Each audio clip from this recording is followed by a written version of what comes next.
탈무드는 세대와 세대를 잇는 끝없는 대화이자 지혜가 흐르는 살아있는 강물이다. 사람들은 흔히 어떤 일이 끝났다고 말할 때 사건이 멈췄다고 생각한다. 하지만 진짜 끝은 늘 조용히 온다. 말이 사라지고 판단이 멈추고 기억만 남을 때이다. 그때 비로소 어떤 일은 끝난다. 장터의 소라는 서서히 가라앉았다. 누군가는 여전히 불평했고 누군가는 여전히 의심했지만 그 소리는 더 이상 사람들의 하루를 지배하지 못했다.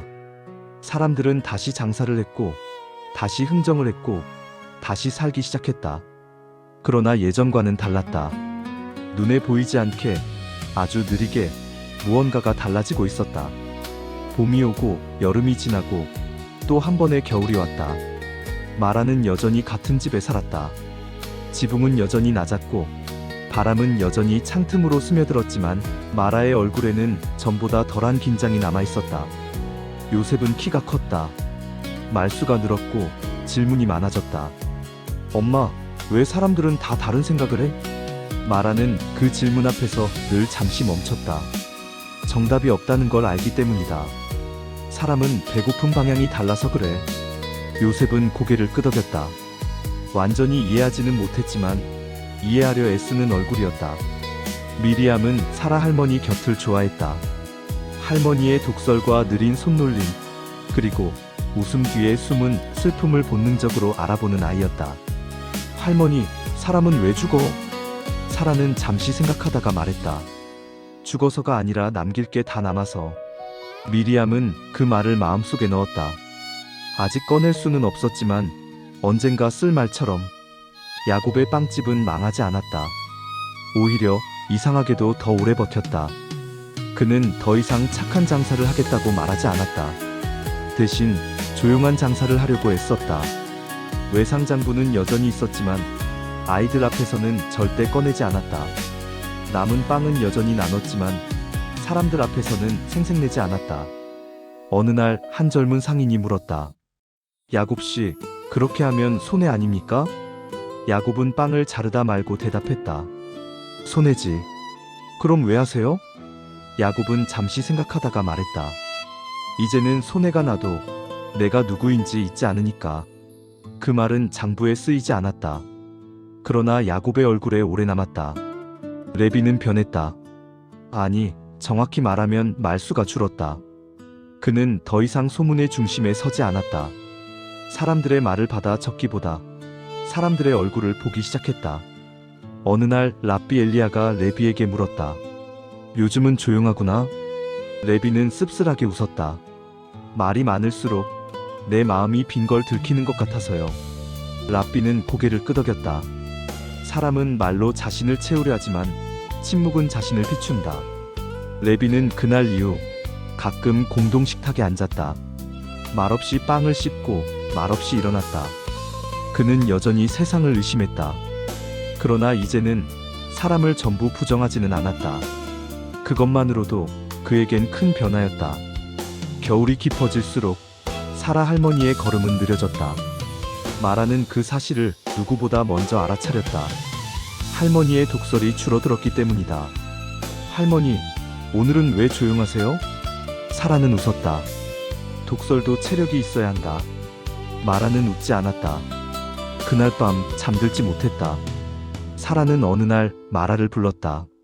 마라야, 내 할머니, 내가 죽으면 울지 말고 밥은 꼭 먹어라. 마라는 그 말에 화를 냈다. 왜 그런 말씀을 하세요? 사라는 담담했다. 사람은 준비 없이 떠나면 남은 사람이 더 힘들어. 그날 사라는 은장식 상자를 마라에게 건넸다. 이건 이제 네가 보관해라. 마라는 손을 떼려 했다. 안 돼요. 이건 할머니 거잖아요. 사라는 고개를 저었다. 아니다. 이건 살아남으라는 약속이야. 난 이미 충분히 살았고 이제 이 약속은 다음 사람 손에 있어야 해. 마라는 상자를 품에 안았다. 차갑고 무겁고 그러나 이상하게 따뜻했다. 어느 날 랍비 엘리야가 장터 사람들을 불렀다. 그의 얼굴은 평소보다 창백했다. 나는 곧 이곳을 떠날 것이다. 사람들이 술렁였다. 왜요? 어디로요? 랍비는 미소 지었다. 질문이 바뀌었구나. 예전엔 누가 남느냐를 물었지. 이제는 왜 떠나느냐를 묻는구나. 그는 말했다. 이 장터는 이제 나 없이도 마음의 값을 이야기할 수 있다. 사람들 중 누군가가 물었다. 랍비님이 떠나시면 우린 뭘 기준으로 살아야 합니까? 랍비는 잠시 침묵했다. 그리고 아주 조용히 말했다. 너희가 서로를 볼 때 이 사람이 사람인가 먼저 묻거라. 그 다음에 계산해라. 그날 이후 랍비 엘리야는 점점 장터에서 모습을 감췄다. 어느 비 오는 새벽 그는 조용히 떠났다. 아무도 배웅하지 못했다. 그러나 아무도 잊지 않았다. 사라는 봄을 넘기지 못했다. 마라는 그날 할머니의 손을 잡고 있었다. 마라야, 네. 내가 평생 잘한 게 하나 있다면. 사라는 숨을 고르며 말했다. 나는 누군가를 불쌍하게 보지 않으려고 애썼다. 마라는 울음을 참았다. 사람을 불쌍하게 보면 그 순간 이미 위에 서게 되거든. 사라는 마지막으로 웃었다. 너는 끝까지 옆에 앉아 있었구나. 그리고 눈을 감았다. 사라의 장례식은 소박했다. 그러나 많은 사람이 왔다. 사라는 많은 사람에게 빵을 줬지만 아무도 그 사실을 정확히 기억하지 못했다. 그 대신 사람들은 이렇게 말했다. 그 할머니는 이상하게도 사람을 작게 만들지 않았어. 마라는 은장식 상자를 꺼내 사라가 남긴 돈으로 장례를 치렀다. 남은 것은 많지 않았다. 그러나 부족하지도 않았다. 마라는 남은 돈으로 공동 식탁 옆에 작은 나무 상자를 하나 두었다. 상자에는 이렇게 적혀 있었다. 이건 시해가 아닙니다. 오늘 함께 살자는 뜻입니다. 몇 해가 흘렀다. 요셉은 글을 배웠고 미리암은 사람을 읽는 눈을 가졌다. 어느 날 마라는 두 아이가 은장식 상자를 열어보고 있는 것을 발견했다. 이거 팔면 돈이 꽤 될 것 같아. 요셉이 말했다. 마라는 숨을 멈췄다.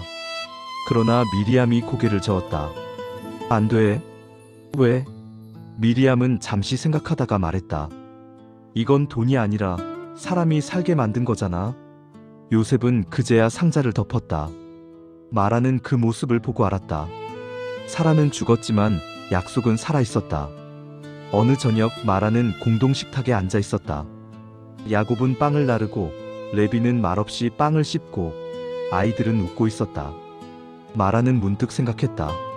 나는 가난한 여인이었고 값싼 빵을 들고 서 있던 사람이었는데 언제부터 이렇게 사람이 되었을까? 그 순간 랍비 엘리야의 목소리가 아주 오래된 기억처럼 떠올랐다. 빵값이 아니라 마음의 값이 가장 크다. 마라는 이제 그 말의 뜻을 안다. 마음의 값은 숫자가 아니라 시간이고 평판이 아니라 동행이며 증명이 아니라 지속이라는 것을.